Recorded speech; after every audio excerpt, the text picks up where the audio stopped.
Hello, I'm Severin Suzuki speaking for ECHO, the Environmental Children's Organization. We're a group of 12 and 13-year-olds trying to make a difference.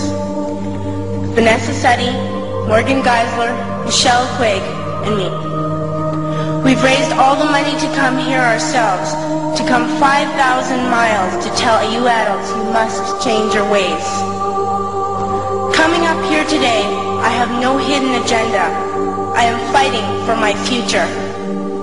Losing my future is not like losing an election or a few points on the stock market.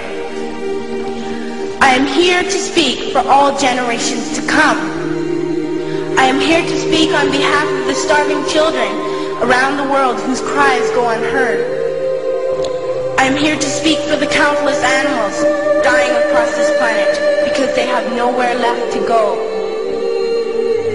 I am afraid to go out in the sun now because of the holes in our ozone. I am afraid to breathe the air because I don't know what chemicals are in it. I used to go fishing in Vancouver, my home, with my dad, until just a few years ago we found the fish full of cancers. And now we hear of animals and plants going extinct, every day vanishing forever.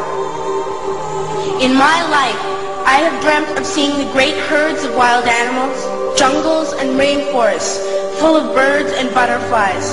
But now I wonder if they will even exist for my children to see. Did you have to worry of these things when you were my age? All this is happening before our eyes, and yet we act as if we have all the time we want and all the solutions. I'm only a child and I don't have all the solutions. But I want you to realize, neither do you. You don't know how to fix the holes in our ozone layer. You don't know how to bring the salmon back up a dead stream. You don't know how to bring back an animal now extinct. And you can't bring back the forest that once grew where there is now a desert.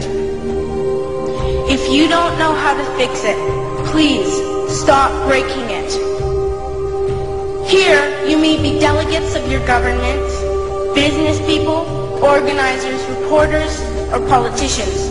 But really, you are mothers and fathers, sisters and brothers, aunts and uncles, and all of you are someone's child. I'm only a child, yet I know we are all part of a family, 5 billion strong.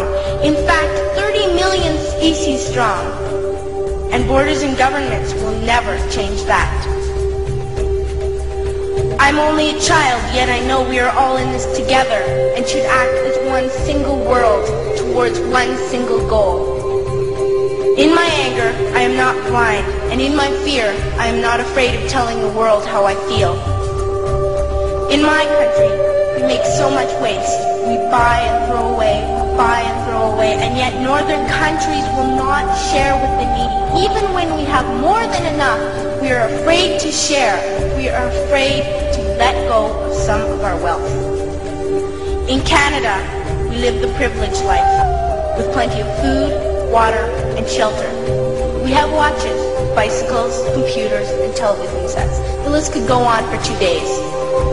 2 days ago, here in Brazil, we were shocked when we spent time with some children living on the streets. This is what one child told us. I wish I was rich. And if I were, I would give all the street children food, clothes, medicines, shelter, and love and affection. If a child on the streets who has nothing is willing to share, why are we who have everything still so greedy? I can't stop thinking that these are children my own age, that it makes a tremendous difference where you are born. That I could be one of those children living in the favelas of Rio. I could be a child starving in Somalia, or a victim of war in the Middle East, or a beggar in India.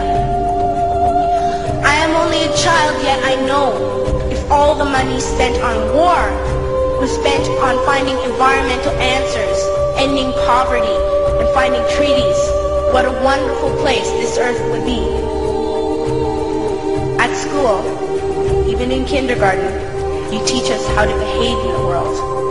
You teach us not to fight with others, to work things out, to respect others, to clean up our mess, not to hurt other creatures, to share, not be greedy. Then why do you go out and do the things you tell us not to do? Do not forget why you are attending these conferences, who you're doing this for. We are your own children. You are deciding what kind of world we are growing up in. Parents should be able to comfort their children by saying, everything's going to be all right. It's not the end of the world, and we're doing the best we can. But I don't think you can say that to us anymore. Are we even on your list of priorities? My dad always says, you are what you do, not what you say. Well, what you do makes me cry at night. You grown-ups say you love us, but I challenge you, please, make your actions reflect your words. Thank you.